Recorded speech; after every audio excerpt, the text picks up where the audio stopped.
The stunning collapse of infrastructure spending in one chart. This is Alan Pike's post over at the Think Progress blog on the 1st of this month.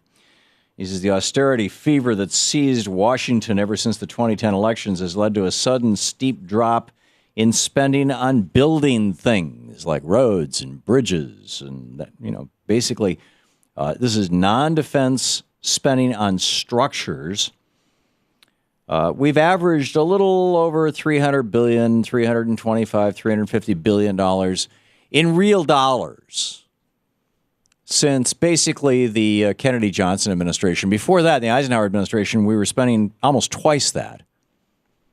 But starting in 2010, we dropped below $300 billion, 2011 below $275 billion, 2013 below $250 billion. This is the drop is the result of Republicans blocking President Obama's efforts to invest in infrastructure. It has cost the country 3.5 million jobs, and perhaps most importantly, because business requires infrastructure. And just ask any business, do you want to move your business to a town where there's good schools? Do you want to move your business to a town where you can get access to high-speed broadband very easily, right into your buildings? Do you want to move to a town where you've got good access to, a high quality of life, where there's good mass transit systems, good infrastructure, basically? Or do you want to move your company to a town where, it's dirt roads and there's nothing? It's a pretty straightforward answer. Mark Thornton, Ph.D., senior fellow with the Ludwig von Mises Institute, is with us. The website, mises.org. The Twitter account, Dr. Mark Thornton, Thornton. And at Mrs. as well, MISES. Hey, Mark, welcome to the program. Welcome back to the program. Tom, it's great to hear you. It's great to be back. It's great to be on the show. Thank you. Why do Republicans... I get it that, ever since the night that President Obama was inaugurated, there was that famous meeting in the Caucus Room restaurant where the House and Senate leadership of the Republican parties basically swore a blood oath to each other to do anything they could to destroy the Obama presidency. And so I get the political, secondaries of this. If we had been spending on infrastructure the way that we did during the Eisenhower administration, right now unemployment would be at 3%. And I think we can agree on that. He built the interstate highway system. It was a major, major project. But is there any kind of an economic rationale that says let's deprive America of being a 21st century country infrastructure-wise? Well, Tom, I think you're absolutely right that the Republicans are doing this for political reasons and not economic reasons. When the Republicans are in control of the government at the state level or the federal level, they like to spend money hand over fist just like anybody else, and particularly on things like roads and bridges and defense structures as well.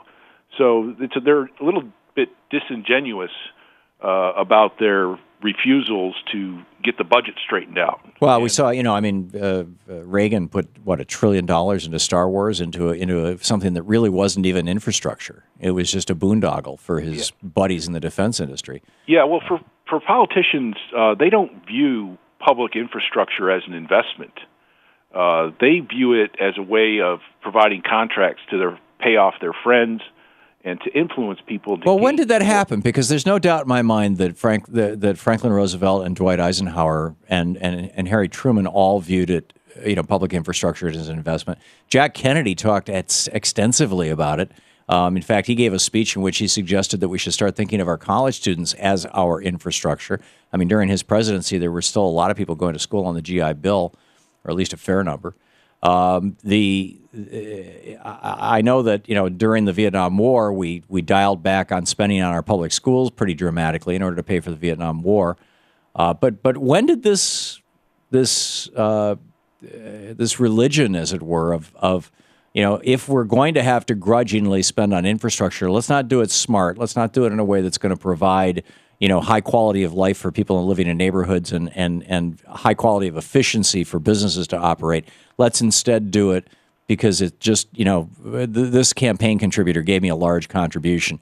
It seems like, to me, it seems like this really began with Reagan. That he had He had the Bechtel Corporation. He had the former president of Bechtel, Caspar Weinberger, as I recall, or was it the other guy who was indicted? I forget their names. Anyway, it's been 32 years. But they started throwing a lot of money at projects based on who it was. Oh, yes, absolutely. This goes back with the federal government all the way to Abraham Lincoln and the Intercontinental Railroads. 2 of those roads were given massive subsidies, loans and payments per mile. Sure. And they built lousy railroads. And basically they built the railroads intentionally on mountains because they got more money. They built them intentionally longer than they needed to be in order to make more money. And so that was a government project, and Well, what you're describing is private for-profit exploitation of government money. Lincoln desperately needed the railroads in order to get war material around the country to fight the Civil War. So he turned to private contractors, and they screwed him. I mean, that's going on today too. Oh yes, absolutely. Look at your private prison industry. Look at your private defense industry. Look at the NSA is subcontracted out 70% of their budget. And now all of a sudden you got all these defense contractors, these spying contractors saying we need to spy on everybody on the earth twice. Oh, I know. It's just amazingly awful. So how do we change this paradigm? You on the right, me on the left. How do we change this paradigm from whoever pays the politicians the most gets the favors to a rational discussion in which we may disagree about what is critical infrastructure, but at least a rational discussion that's based in policy rather than buddies? I mean, is this all the consequence of the Supreme Court saying that money is the same thing as speech? Oh yes, in part that definitely is the case. But corporate money is going to get its way into politics one way or the other. There's very little you can do without abridging the right of free speech to prevent corporations. But why should a corporation have the right of free speech? Well, that's a legal issue that I can't address. But the problem is the bigger the amount of resources that government has at its disposal, the more power it has, the more the ability to regulate business, the more money is going to come from business to influence politicians to make things go their way. No, I understand that, and I understand that it becomes very dysfunctional. And on my side, I'd say let's get the money out of government. Let's stop the revolving door. Let's stop the buying of politicians. And on your side, you'd say let's just get the money out of government so that they don't the temptation isn't there. But I would say, doesn't that create a power vacuum? I mean, if you're going to say that government, for example, can't regulate the Koch brothers refineries, it can't regulate how much air is coming out of the smokestack, how do you do it? Well, you can do it through the private sector. You can do it through the private court system, through the old. But then you've got to prove a harm. You've got to wait until they kill somebody. Well, I mean, these problems still go on with extensive government regulation. The BP oil rig was extensively regulated, and it actually not well. It was given the incentive to drill in the worst possible location rather than closer to shore, where it would be easier to prevent those kind of spills and easier to clean them up.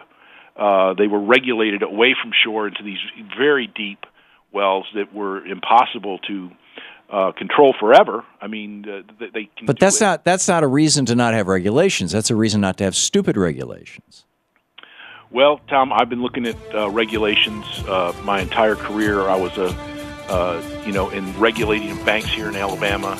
I've studied regulations, everything from drug laws to banking regulations, and it's very, very difficult to make smart regulations. Yeah, it is. I'm sure it is. And Mark will have to leave it on that point of agreement. Mark Thornton, senior fellow with the Ludwig Mises Institute. Stick around. Hang it just a second, Mark. This is the Thom Hartmann Program. Guy always steps on me. Mises, MISES.org. Mark, thanks for being with us. It was my pleasure, Tom. I look forward to being back on your program. Thank you. Good talking with you. Thank you. We'll be back.